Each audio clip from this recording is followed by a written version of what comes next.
जेजू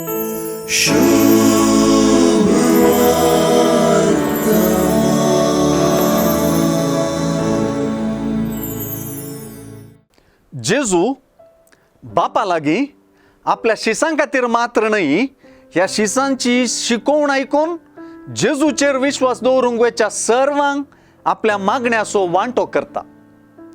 सुवार्थेंत जेजूचे मागणे ताच्या शिसांनी आनी ताचेर विश्वास दवरतल्यांनी एक जावन आसच्याक वत्तू दिता. सुवार्थेकाराचे मतींत आपलोसो क्रिस्ती समुदाय आसा म्हणून हांगासर आमी समजूयेत.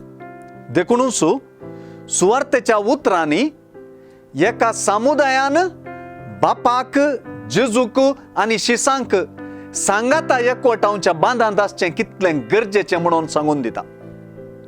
आनीकय स्पश्ट तरान सांगचें तर सुवार्थेकारा प्रमाणे संवसारांत क्रिस्तांवां मदलो एकवट आनी अविरोधपण जेजूक संवसारीन धाडलेलो बापान म्हणलें सत जब्बर तरान प्रगट करचें हातेर जाता.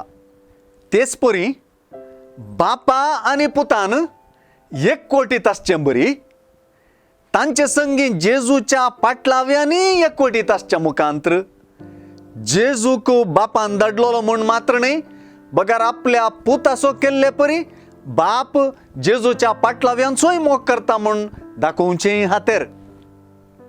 ह्या भावार्थाच्या एकवटांत वांटेली जाल्लीं सर्व जेजूचे महिमेन वांटेली जातात आनी जेजून आपल्या बापाची वळख करून दिल्ल्याचो शेवट ह्या मुखांत्र जारी जाता.